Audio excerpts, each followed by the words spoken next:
जय सिया राम। जैसे कि आजकल हम अपने प्यारे कथा रसिक श्री सीताराम जी को पुष्टि मार्ग के भक्तों का चरित्र श्रवण करवा रहे हैं, श्री नाथ जी के प्यारे भक्तों का। अभी तक वल्लभाचार्य जी, त्रिपुरदास जी, विठल नाथ जी का चरित्र श्रवण कराया। आज जो विठल नाथ जी ने अष्टछाप कवियों की स्थापना की, ऐसे 8 धुरंधर कवि गायक जो ठाकुर जी को अपने प्यारे प्यारे पदों से, राग रागनियों से खूब रिझाते थे, उनका चरित्र श्रवण करेंगे। ऐसे 8 महान कवियों का, जिसमें से 4 तो वल्लभाचार्य जी के शिष्य हैं और 4 श्री विठलनाथ जी के।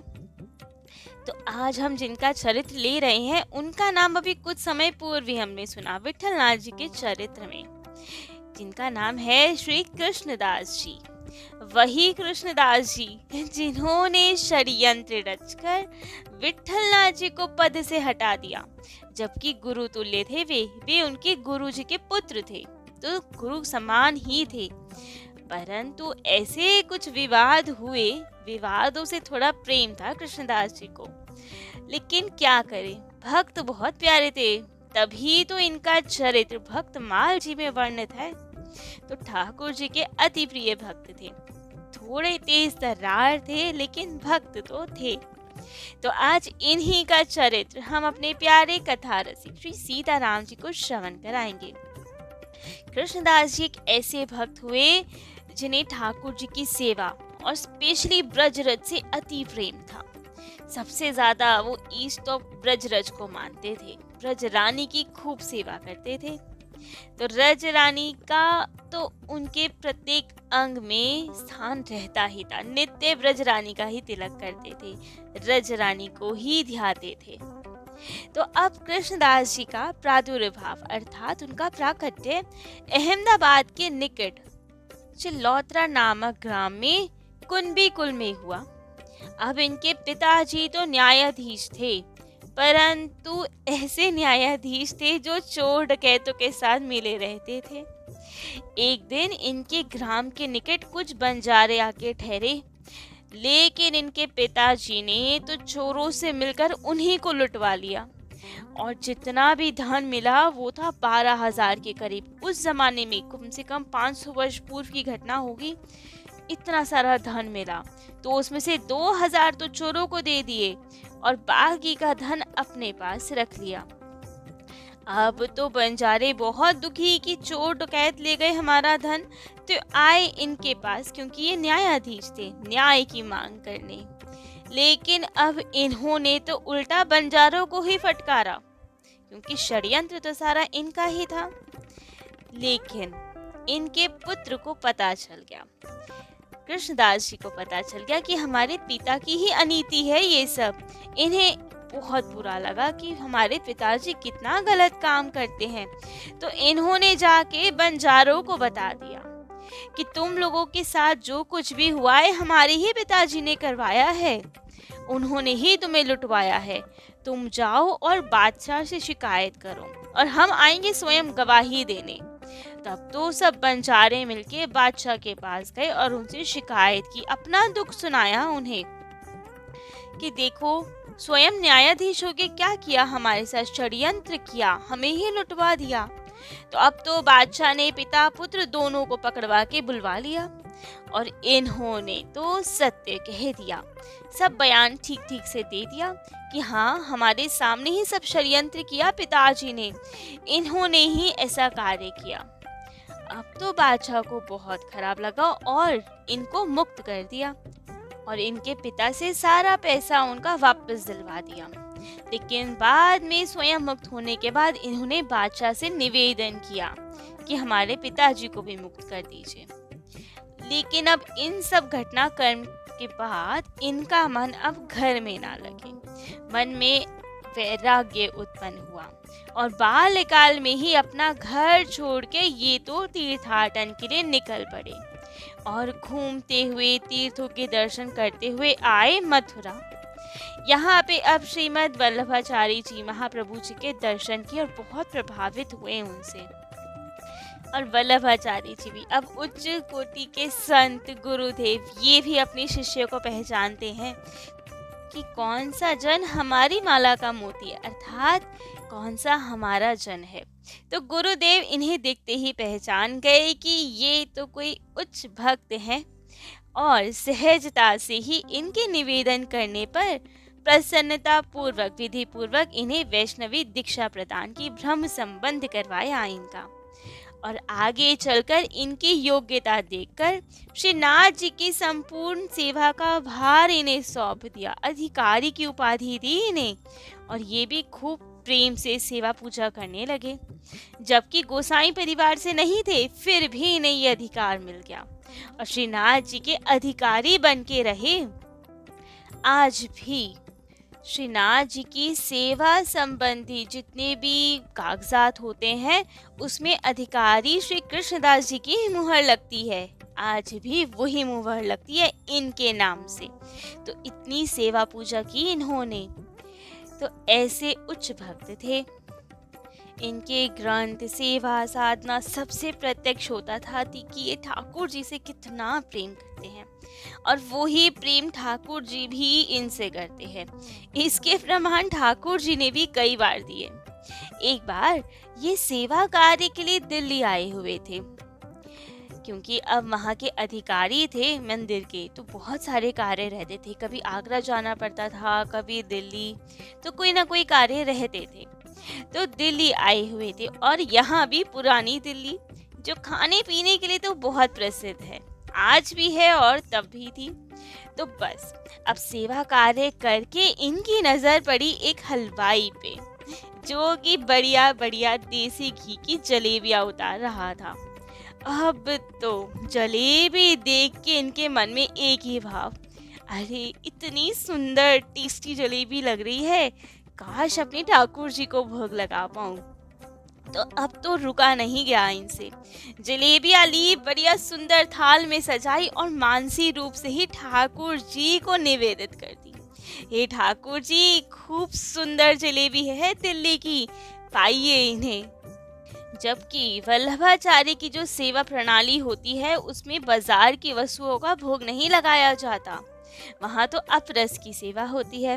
अपरस अर्थात जो सेवा आदि करे वो जैसे स्नान करके आए तो कोई उन्हें टच भी ना करे, ये होती है अपरस की सेवा। अगर कोई उनसे छू जाए तो उन्हें दोबारा स्नान करना पड़ता है और फिर वो सेवा पूजा करते हैं। तो ये होती है अपरस की। इतनी शुद्धताई से वहाँ सेवा होती थी, जो बनता था ठाकुर जी की रसोई में ही बनता था अपरस की सेवा में, और वही भोग धराया जाता था, बाजार की वस्तुओं का भोग नहीं लगता था। लेकिन ठाकुर जी तो प्रेम पे ही रीझते हैं, राम ही केवल प्रेम प्यारा। अब उन्हें मर्यादा आदि इसमें इतना ध्यान नहीं रहता, जब प्रेम में आ जाए वो तो यही हुआ आज भी। अब तो इन्होंने दिल्ली से ही भोग लगा दिया, मानसी सेवा में ही, कि हे ठाकुर जी से स्वीकार करें सुंदर जलेबियों को।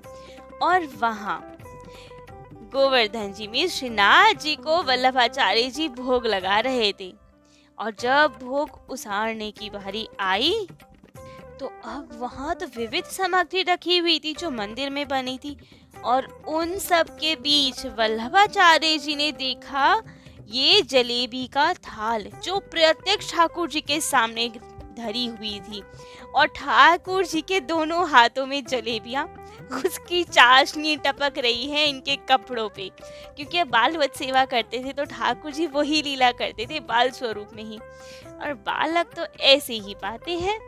आधी चाशनी कपड़ों पे गिराई, आधी मुंह पे लगाई, और बाकी जलेबी बड़े आनंद से पा रहे हैं। तो अब वल्लभाचार्य जी ने देखा, अरे जय जय, ये क्या, जलेबियां तो आज नहीं बनी, ये कहाँ से लाए हैं आप जलेबियां? तब तो ठाकुर जी मुस्कुराए और कहा, यहाँ की नहीं है, बहुत दूर से मंगवाई है। अच्छा, कितनी दूर से? मथुरा की है क्या? नहीं नहीं, मथुरा की नहीं है ये जलेबियां, और दूर से मंगवाई हैं। तब तो उन्होंने पूछा कि बताएं तो सही, क्या लीला है, किस भक्त ने भेजी है आपको ये जलेबियां? तब तो उन्होंने बड़े प्रसन्नता से कहा, कृष्णदास जी गए हैं ना दिल्ली, दिल्ली की जलेबियां हैं ये, बहुत ही स्वादिष्ट है। तब तो दोनों भक्त और भगवान बहुत प्रसन्न। तो ऐसे प्रेम पे रीझने वाले हैं ठाकुर जी। खूब आनंद से वहीं दिल्ली से भेजी हुई जलेबी, मानसी में भेजी हुई जलेबी प्रत्यक्ष होकर पा रहे हैं। इतना प्रेम करते हैं कृष्णदास जी से और उनके भाव से। ऐसे ही एक बार अब कृष्णदास जी गए आगरा और वहां पे कार्य आदि के बाद कहीं से गुजर रहे थे, परंतु अब वो एरिया कुछ अच्छा नहीं था। वो था वैश्याओं का एरिया, उनकी जगह। और वहां से जाते हुए तो अब उनके मधुर राग स्वर इनके कान में पड़े और ये तो वशीभूत हो गए। और तो बस अब उनके पीछे पीछे कहाँ से इतना मधुर स्वर आ रहा है, कहाँ से इतना सुंदर गान सुनाई दे रहा है। ना कुछ देखा ना कुछ सोचा कि क्या रहेगी लोकलाज, हम कहाँ जा रहे हैं, कौन से मोहल्ले में, कुछ ध्यान नहीं इन्हें। लेकिन अब उस गान के पीछे पीछे चल दिए और जाके वहीं कोठे पे चढ़ गए और वहीं बैठ के खूब आनंद से नृत्य देखा और वो गान सुना। अब वो जो स्त्री थी, जो वैश्या थी, उसको भी पता चला कि ये तो बहुत रीझे हुए लग रहे हैं हमसे, और सुंदर नृत्य किया। और इन्होंने तुरंत 10 रुपए निकाल के उन्हें दिए। उस समय तो 10 रुपए भी बहुत होते थे। अब तो वो और प्रसन्न कि ये जरूर हम पे रीझ गया है। तो खूब आनंद से नृत्य गान हुआ। जब संपन्न हुआ तब तो इन्होंने उसे पास बुलाया और कहा कि हमें तुम्हारा नृत्य गान बहुत पसंद आया। आज रात को अपने समस्त समाज के साथ, अर्थात जो ढोल बजाए और जो अन्य वाद्य यंत्र हो, जो भी आपके संगी हैं, सबके साथ अब हमारे स्थान पे आएंगी और हमें वहाँ ये सब नृत्य गान दिखाएंगी। तब तो उसने सोचा कि जब अभी 10 रुपए दे दिए तब तो और ज्यादा पैसे मिलेंगे, पैसों के लिए तो क्या ना करे वे। तो स्वीकृति मिल गई। और यहाँ कृष्णदास जी तो भक्त हृदय, बेशक थोड़े अटपटे भक्त कह सकते हैं, लेकिन भक्त तो थे। मन में एक ही ख्याल कि ठाकुर जी प्रसन्न हो, आसपास समाज क्या कहे कोई परवाह नहीं, कोई इन्हें इस बात की चिंता ही नहीं कि कोई क्या सोचेगा इनके बारे में। इनके मन में बस एक ख्याल, शायद उनके हृदय में, वैश्या के हृदय में भी कोई भक्ति का बीज दिख गया हो इन्हें, तभी ये सब लीला कर रहे हो। क्या पता ठाकुर जी को इन्हें अपनाना हो, इसीलिए भक्त को वहां भेजा हो। क्या लीला चाहते हैं ठाकुर जी हम कुछ नहीं कह सकते, वरना भक्त क्यों ही ऐसी जगह जाने लगे, क्यों ही ऐसे नृत्य गान देखने लगे। कोई ठाकुर जी की ही लीला होगी इसमें। तो अब रात का समय हुआ और समस्त समाज के साथ वो स्त्री वैश्या इनके घर पर आई और वहाँ खूब सुंदर इन्होंने नृत्य गान दिखाया उन्हें।